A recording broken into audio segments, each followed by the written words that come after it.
Salut à tous, c'est Greg et Jimmy, et aujourd'hui on vous fait une vidéo de réception et d'achat des dernières semaines. C'est parti. Alors vous allez voir dans cette vidéo il y a plein de produits différents, un peu de pop mais surtout plein d'autres produits de la pop culture parce qu'on adore tout ce qui est un peu pop culture. Voilà. Alors on commence avec des achats de la Fnac. Et il y a un nouveau comics de Rick et Morty, mais ce n'est pas le tome 5, c'est pas la suite des autres. Là, c'est un spécial avec les aventures de Boîte à Caca. Monsieur Boîte à Caca. Monsieur Boîte à Caca, et vu que je suis fan, j'ai hâte de le lire. Le style graphique est un peu différent des autres comics Rick et Morty. Avec une tête un peu bizarre quand même de Summer. Oui, elle a une grosse tête un peu chelou. Toujours à la Fnac, mais dans une autre Fnac. C'est un achat à part. On commence avec un Blu-ray, le retour de Mary Poppins. Alors vous savez que je suis fan des steelbooks, mais là ils ne l'ont pas fait en France en steelbook que en Blu-ray basique. Mais il existe un steelbook, j'ai dit plein de fois steelbook. Il en existe un dans d'autres pays en Europe, mais bon j'ai pas envie de mettre le prix parce que le film est bien, mais il est pas oufissime non plus. Cette fois-ci c'est un steelbook. Voilà, et c'est Ralph 2.0 dans un magnifique steelbook.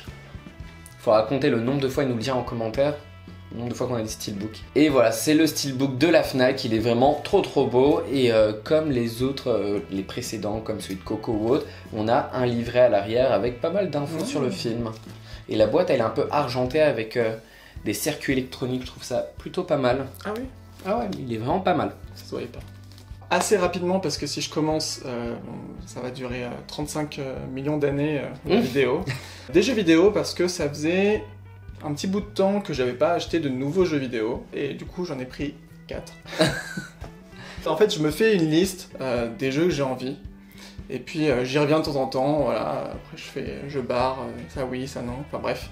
À part les jeux Nintendo, j'attends des fois même un an pour acheter le jeu, parce que comme ça j'ai la version avec les DLC, et puis surtout moins cher. Du coup, bref, c'est que des jeux PS4. Shadow of the Colossus, qui est un jeu très connu et qui était très apprécié. À l'époque, déjà, il était sorti sur PS2, si je dis pas de bêtises, et ils l'ont ressorti sur PS3, et ils l'ont refait en remasterisé avec des super beaux graphismes sur PS4. De ce que j'avais lu, c'était vraiment le jeu de ouf, avec vraiment des phases super immersives et super impressionnantes, avec des gros colosses à vaincre, donc ça, je suis d'accord. Et après, on disait partout que la fin était super triste, super belle, super tout ce que vous voulez. Oui, je pense qu'à l'époque, c'était il y a au moins 11 ans, oui. Moi, ça m'a pas plus touché que ça, on va dire. Et ce qu'on n'a pas dit en fait, c'est que t'as acheté 4 jeux, mais t'as quasiment fini tous les jeux déjà. Il faut le préciser, parce que là t'es en train de parler du jeu, mais il a déjà fait celui-ci. Lui, je l'ai fini, effectivement. Voilà, je pense en 15-20 heures, c'était fini. Donc voilà, c'est quand même un jeu bien, hein, mais par rapport à tout ce que j'avais lu, je m'attendais à un petit peu mieux. Si j'avais joué sur PS2 à l'époque, je pense que j'aurais été de l'avis de tout le monde. Ensuite, une série que j'adore, c'était pour ça surtout que je voulais la PS4, c'est les Uncharted, et donc là, c'est le... Oui, c'est ça, il y avait la trilogie plus le 4, donc lui, c'est le 5, même si c'est pas vraiment le 5, parce qu'on ne joue plus avec le héros des 4 premiers. Là, on joue avec une héroïne, qui fait très Lara Croft d'ailleurs. De toute façon, Uncharted, à la base, c'est inspiré des Tomb Raider, et ensuite, les nouveaux Tomb Raider se sont inspirés d'Uncharted, donc hop. La boucle est bouclée. Exactement. Et bon, c'est du bon Uncharted, franchement, il n'y a pas de souci. Après, c'est sûr, je préférais quand même Nate, qui était plus sympa comme perso, même si Chloé est bien aussi, enfin bref, voilà. Un jeu un petit peu plus récent maintenant, c'est Detroit Become Human. Je fais du reflet, regarde. Si tu fais J'envoie des messages en... Je sors de ma bêtise. Avec la lumière. C'est ça.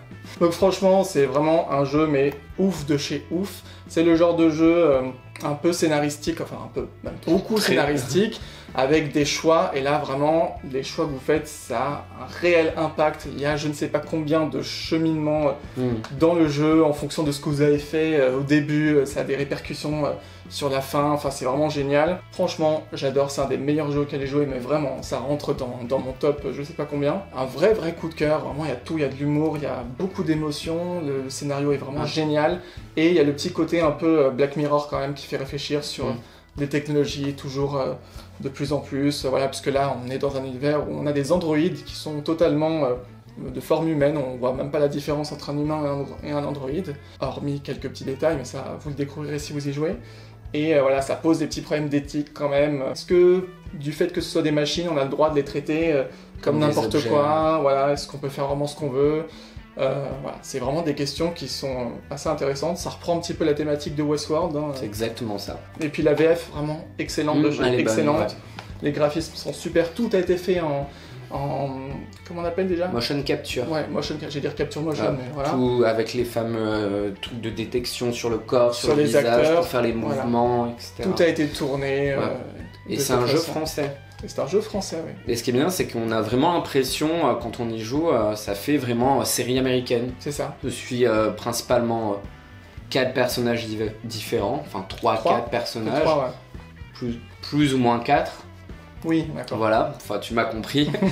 Et les histoires en fait, bah, ça se regroupe à un moment quoi, ça se croise, et ça fait des mini-épisodes où ça alterne entre les personnages. Et même niveau gameplay, c'est pas juste vous faites des choix et vous regardez et c'est tout.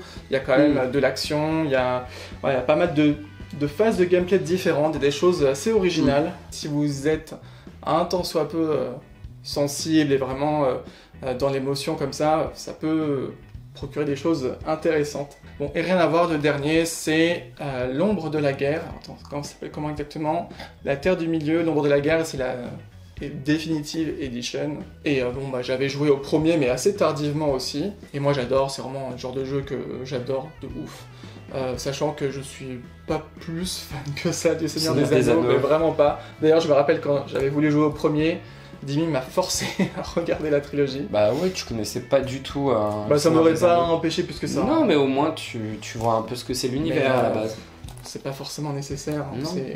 C'est mieux de comprendre le principe de l'anneau et tout le reste. Mais bon, après, que le méchant c'est Sauron, enfin on s'en fout quoi. Enfin, pas besoin d'avoir tout l'historique. Mais bon, allez, on va dire que oui, c'était bien quand même de savoir un petit peu qu'il y a des elfes et qu'il y a des. Bref. On continue avec un énorme colis de chez EMP. On n'a vraiment pas compris, voilà, la taille du carton. Il rentre même pas à l'écran. Dedans, franchement, on doit pouvoir mettre au moins une bonne douzaine, non, même plus, au moins une vingtaine de pop là-dedans. Ouais, carrément. Et à l'intérieur, on a ce petit truc-là. On va enlever le sachet. Voilà la taille de ce qu'il y a à l'intérieur du carton, et le carton qui était 8 fois plus grand, on ne sait pas pourquoi.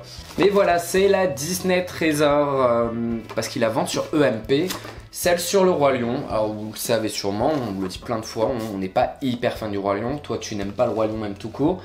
Mais la pop qu'il y a à l'intérieur, moi, elle me plaît énormément. Vous devez savoir ce que c'est, mais je vous le dis pas, parce qu'on en reparlera dans l'ouverture de cette box. Ensuite... Bon, c'est un sac Carrefour, mais ça n'a rien à voir avec Carrefour. Ce sont 2 figurines Tokidoki que j'ai échangées avec des doubles avec une amie. Enfin, avec une amie pour des... Bref, vous avez compris. Des Mufia Breakfast Besties. Donc, on a ce petit personnage, je crois qu'il s'appelle les Twinsies. Enfin, c'est des petits Suisses à la cerise. Franchement, ils sont juste trop mignons. Et le deuxième, c'est Macchiato. Trop chou, franchement. Petite tasse de... je sais plus comment, Macchiato je crois. Bref, café. Avec un petit cœur, franchement, vraiment adorable, comme tout, donc ça vient compléter un petit peu plus cette petite collection. Et ensuite, petit objet de chez Micromania, parce qu'on avait un bon de 10 €, et en fait, on avait tellement rien qu'on avait eu envie à prendre chez Micromania que on l'a laissé traîner, et au dernier moment, j'ai vérifié, j'ai dit, oula, la date elle est plus bonne demain. Donc faut prendre un truc. Du coup j'ai regardé sur le site et bon il y avait un amiibo que je voulais, j'avais un peu hésité. En plus ils sont chers chez eux donc je les prends jamais les amiibo chez Micromania. Et du coup là il est passé de 17 je crois, non 16 € à 6 € grâce au bon. Donc voilà, c'est l'amiibo de la plante piranha de l'univers de Mario, mais là c'est le personnage de Smash Bros qui est un DLC en fait. Et qui est vraiment magnifique, j'adore les méchants de l'univers de Mario. Donc à part le Goomba, je crois que j'ai quasiment... Enfin j'ai Boo, j'ai... Koopa. Voilà, donc vraiment magnifique. On va terminer cette vidéo avec 2 pop, et pour moi c'est le Graal, ou enfin c'est un de mes Graals. Je les voulais tellement, mais elles commençaient à coûter tellement cher maintenant Et je remercie la collectionneuse pour cette vente. Elles sont vraiment superbes et elles sont en très bon état. Pas plus de surprises, on va voir maintenant. Nous avons Roger Rabbit qui est en plus dans une protection en plastique. Franchement, top, la collectionneuse, elle a fait ça nickel.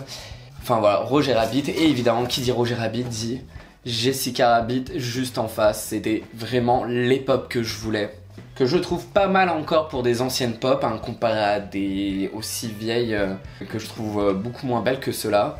Et vu que je suis fan de Roger Rabbit, il me les fallait absolument, mais si vous le savez maintenant, rien qu'une comme ça sur eBay, ça coûte 70 €, 80 € des fois. Et là, franchement, c'était une bonne vente et je la remercie encore une fois, la collectionneuse. Et voilà pour ces réceptions et achats des dernières semaines. Vous l'avez vu, il y a plein de produits différents, un petit peu de pop, de l'amiibo, des Blu-ray, des jeux, comics et blablabla et blablabla. Vraiment pas mal de trucs.